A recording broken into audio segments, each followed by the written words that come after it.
在年初那会儿，我们聊 DeepSeek 的时候，说它背后站着一个恐怖的富爸爸，拥有无限的弹药库，不搞外部融资。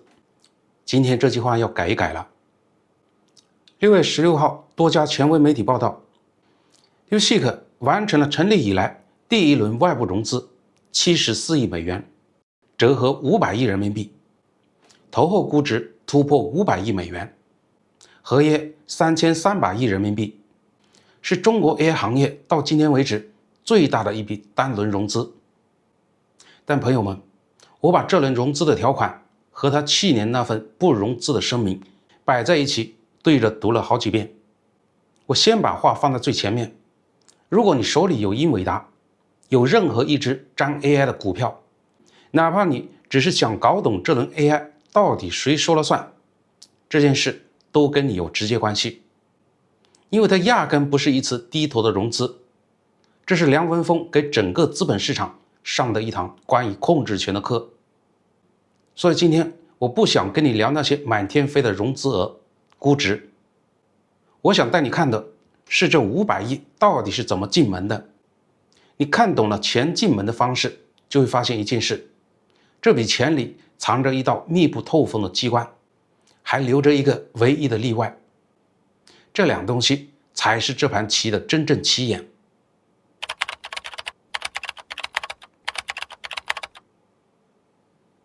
好，我们一个一个猜。先问个最简单的，DeepSeek为什么突然要钱了？要回答这个，得先看他去年的底气在哪。他背后的母公司叫幻方量化，是中国头部的量化对冲基金。这家公司有多赚钱呢？我们之前也聊过，据私募排网的数据，幻方2025年平均收益率 56.6%， 在100亿级量化私募里排第二，管理规模一度超过700亿人民币。说白了，过去这些年，幻方就是 DeepSeek 身后一台不停印钞的机器。梁文峰根本不用看任何投资人的脸色，自己赚的钱反手就砸进去买算力、养模型，这就是他过去敢说不融资的前部底气。可今年这台印钞机第一次出现了烧不动的痕迹。你想想看，在 V3 那个时候， DeepSeek 训练一次顶级模型，号称成本只有大概是几百万美元。这个数字当年震惊了硅谷，因为它低到不像话。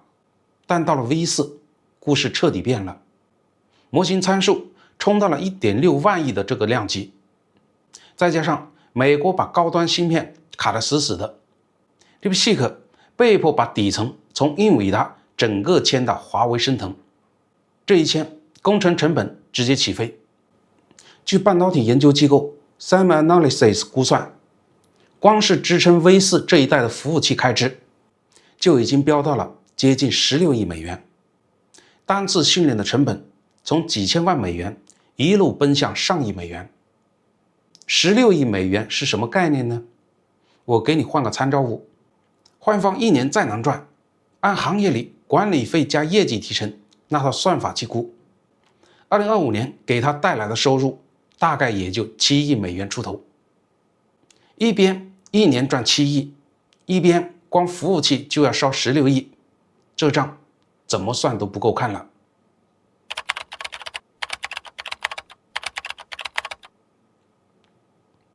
更别说对手是谁，阿里巴巴喊出3年砸3800亿人民币，字节跳动2026年1年的 AI 预算就奔着4000亿往上走。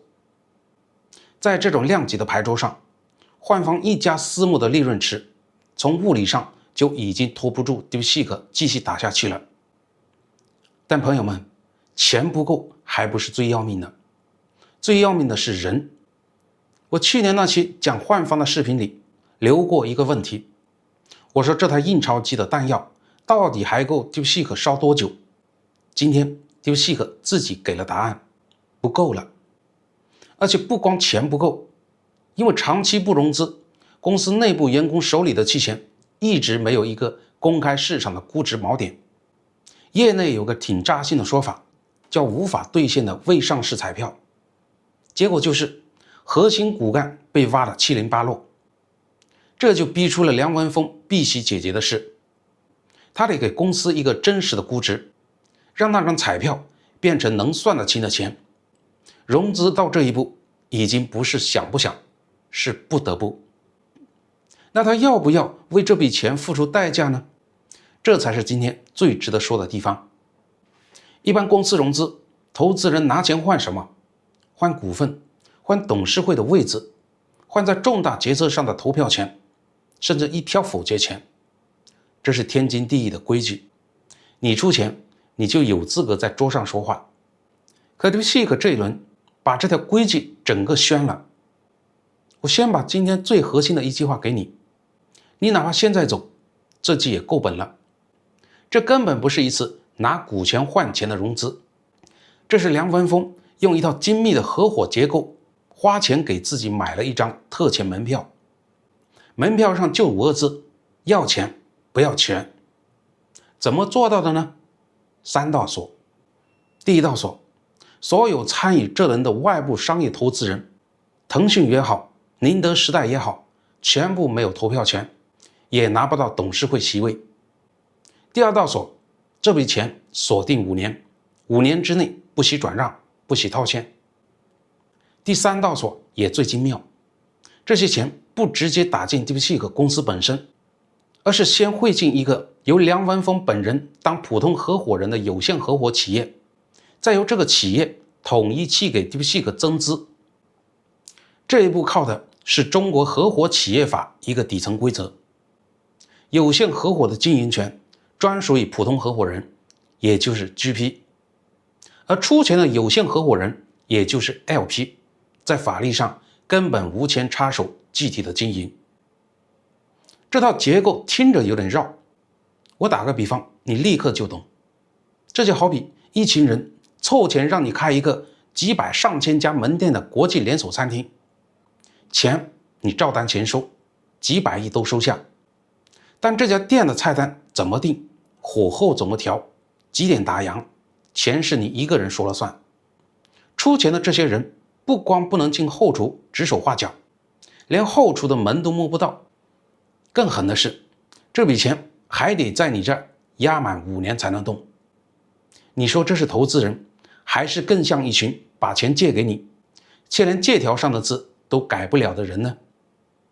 梁文峰还嫌不够稳，他团队据说搞了一套穿透式的核查，把每一笔钱背后到底是谁都查了个底朝天，就怕股权绕来绕去，最后落进什么身份不明的资本手里。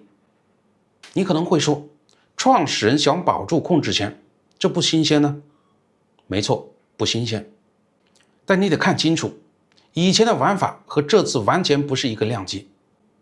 过去中国公司保创始人控制权常见就3招。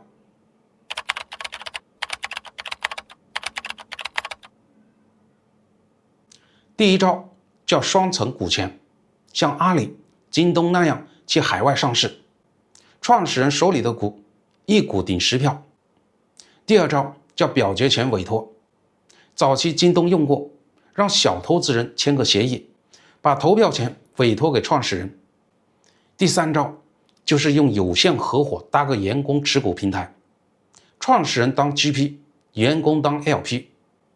你发现没有，这3招那个让 LP 没有话语权的玩法，过去几乎只用在了一个地方，就是管自己的员工。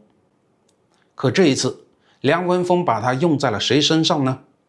腾讯、宁德时代这些手握千亿，平时在投资桌上说一不二的顶级巨头，他把这些超级资本硬生生地按到了一个跟公司内部员工差不多的位置上，没有投票权，还被锁5年。这在中国一级市场是破天荒头一回。换做2年前，你让腾讯接受这种条款，门都没有。那为什么这次他们认了呢？因为 DeepSeek 用 V3、R1 这2个模型证明了一件事，它的估值锚已经从一家有潜力的技术公司变成了一张通往 AGI 时代的续签船票。船票就这么几张，巨头们怕的不是条款苛刻，是上不了船。可你以为锁住了所有投资人，这盘棋就到头了？不，真正最深的一手还在后面。这里我得插一句，免得看过我以前节目的朋友搞混。我之前讲过 DeepSeek 有一套99+1的防火墙，那套是把梁文峰的个人风险和公司隔开，是对外的防火墙。今天说的这套有限合伙是另一回事，它对内专门针对新进来的投资人，是一道清空你话语权的机关，两者别混为一谈。好，那个被所有人忽略的例外到底是谁呢？这3道锁偏偏对一个出资方一道都不起作用。这个例外就是国家人工智能产业投资基金。整轮融资里，所有市场化的钱都被请进了有限合伙那道隔离墙，只有这支基金是直接注资到DeepSeek公司主体的。它不光完整保留了投票权，还不受那个5年锁定期的约束。同样是出钱，待遇天差地别。要看懂这个不对称，得先知道它什么来头。这支基金2025年1月才成立，规模600.6亿人民币，存续期长达13年，是工信部和财政部牵头设的，背后主导的是注册资本高达3440亿的国家大基金3期，再加上上海的国资力量。那他在 DeepSeek 这轮出了多少钱呢？大约10亿人民币。注意，10亿。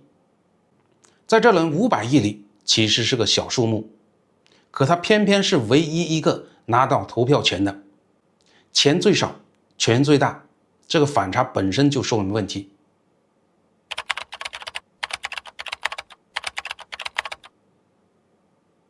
怎么理解这件事？我提醒你一句，别往输赢对抗那个方向去想，那是把问题想浅了。从商业和治理的角度看，它更像是一个长期稳定器。DeepSeek 这种已经带有基础设施属性的平台，需要一个不追求短期套现，能在关键路口帮着稳住方向的长期资本坐在桌边。这支基金不受锁定期限制，也不代表它要短线走人，恰恰相反，它是这轮里最有耐心的那种钱。那问题就来了，腾讯出了100亿，宁德时代出了50亿，比国家队多了。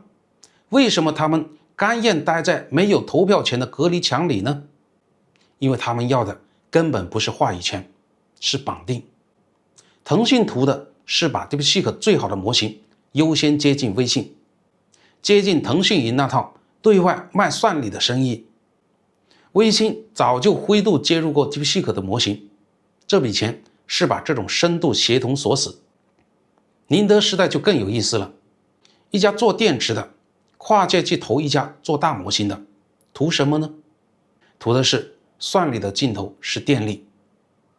AI 数据中心是个吞电的巨兽，宁德要做的是给这些超大数据中心供力电做储能。投 DeepSeek 等于提前绑定了未来最能吃电的那个大客户。所以你看，这轮500亿美元的估值根本不是市场上你一口我一口喊出来的价，而是一群产业巨头和长期资本合起来给一个战略级基础设施标的定的价。把这一层看明白了，你再回过头看大洋彼岸的硅谷，会发现一件挺有意思的事。梁文峰这套要钱不要权，在全世界根本不是孤立。这一代搞 AI 的创始人几乎都在干同一件事，想方设法跟资本抢方向盘，只不过他们各有各的抢法。先说最狠的，马斯克 SpaceX 的 S1 上市文件里藏着一道密不透风的设计，他搞双层股权，马斯克手里的 B 类股一股顶10票，结果就是上市之后他名义上只持有大约 42% 的经济股权，可靠着这个杠杆，他赚了大约 79% 的投票权，极端情况下能到 82%。 更绝的是，文件里写了一条，马斯克这个 CEO 兼董事长想被罢免，必须经过 B 类股股东投票通过。可 B 类股几乎都在他自己手里。翻译成人话就是，除非马斯克自己投票同意开除自己，否则谁也动不了他。他甚至还塞进了强制仲裁条款，把中小股东集体起诉的路都给堵死了。这哪是上市公司，这分明是一座以股权为城墙的独立王国。再看 OpenAI， 他走的是另一条路，而且是被现实狠狠教育之后才走通的。2023年那套大戏你大概还记得，非盈利董事会突然把奥特曼给开了，结果在几天之内，在微软和几乎全体员工的倒逼下，奥特曼又杀了回来。那场风波撕开了一个口子，旧结构太脆弱了。于是到2025年底， OpenAI 重组，盈利的部分变成一家公共利益公司，但最顶上那个非盈利的 OpenAI 基金会牢牢攥着控制权，他持有大约 26% 的股权。更关键的是，他握着一项排他的权利，可以单方面任命和撤换盈利公司董事会的所有成员。换句话说，微软砸了130多亿进去，也别想靠股权比例去控制董事会。还有 Anthropic， 它的设计在这几家里最学术也最彻底。他专门搞了一套 T 类普通股，这种股票很特别，不分红，不享受任何经济利益，唯一的作用就是选举和罢免董事。这种纯控制权的股票全部交给一个叫长期利益信托的机构持有，信托由5个人组成，这5个人有个硬规定，不许持有 Anthropic 任何股权和期权，报酬也跟公司业绩估值彻底脱钩，为的就是让他们不为钱所动。按照设计，4年之内，这个信托能选出董事会里的多数席位。也就是说，亚马逊和 Google 2家加起来砸进去700多亿美元，这家公司最终的方向盘合法的交到了5个不图钱的外部专家手里。你把这4家摆在一起看就清楚了。马斯克靠的是超级投票权，他手里的票就是比你多。OpenAI 靠的是一个赚着任命钱的基金会， Anthropic 靠的是一个不图钱的独立信托。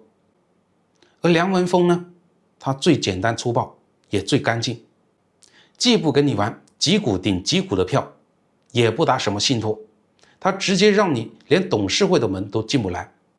4家公司4种握方向盘的姿势，但在方向盘必须焊在自己手里这件事上，他们出奇的一致。这背后其实是同一件事正在发生。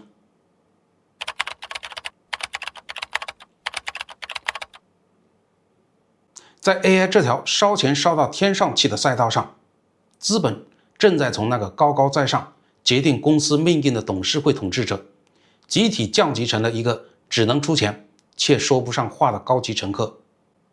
说到这儿，可能有朋友觉得这是 DeepSeek 和那些巨头之间的事，跟我有啥关系呢？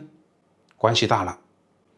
我开头就说了，你手里要是有英伟达或者任何一只沾 AI 的科技股，这件事直接关系到你那只股票的估值故事还能讲多久。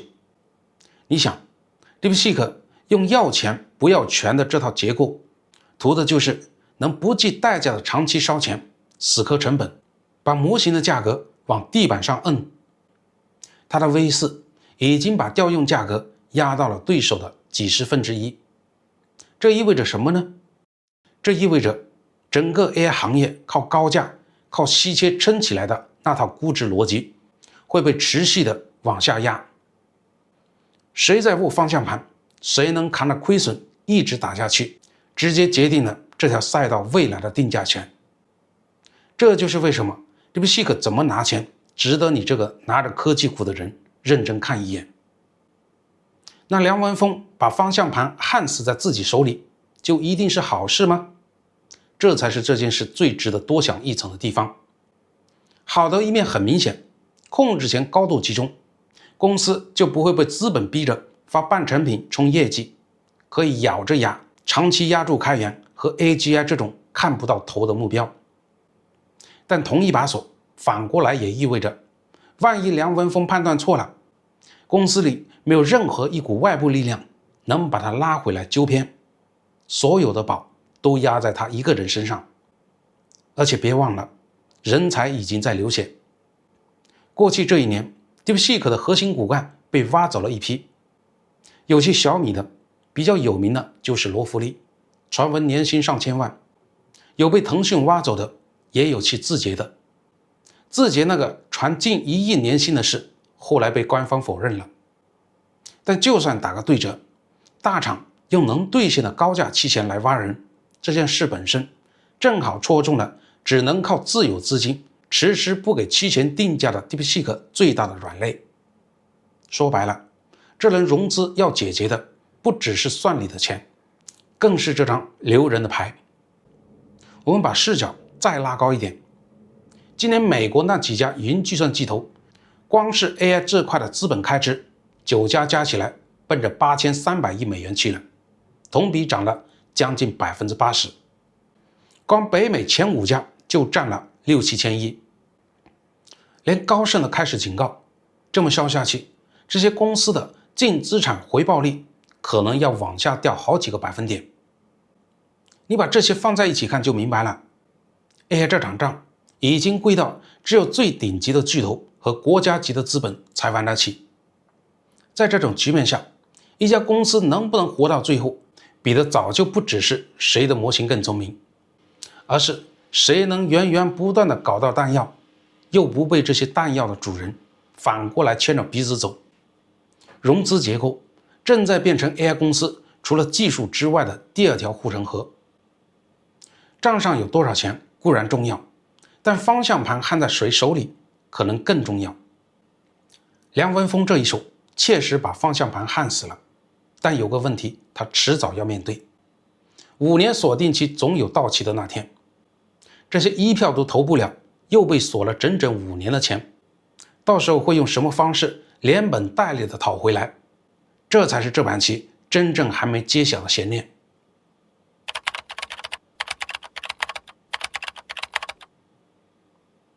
那你又怎么看这件事呢？你觉得梁文峰这套要钱不要权，是一个技术理想主义者难得的清醒和自信，还是把一家中国最强 AI 公司的所有风险都赌在了一个人的判断上呢？这2种声音我都想听，评论区告诉我你站在哪一边。如果这期视频能帮你把 DeepSeek 这笔500亿的首轮融资局看明白了哪怕一点点，就顺手点赞、订阅、打开小铃铛，咱们下期再见。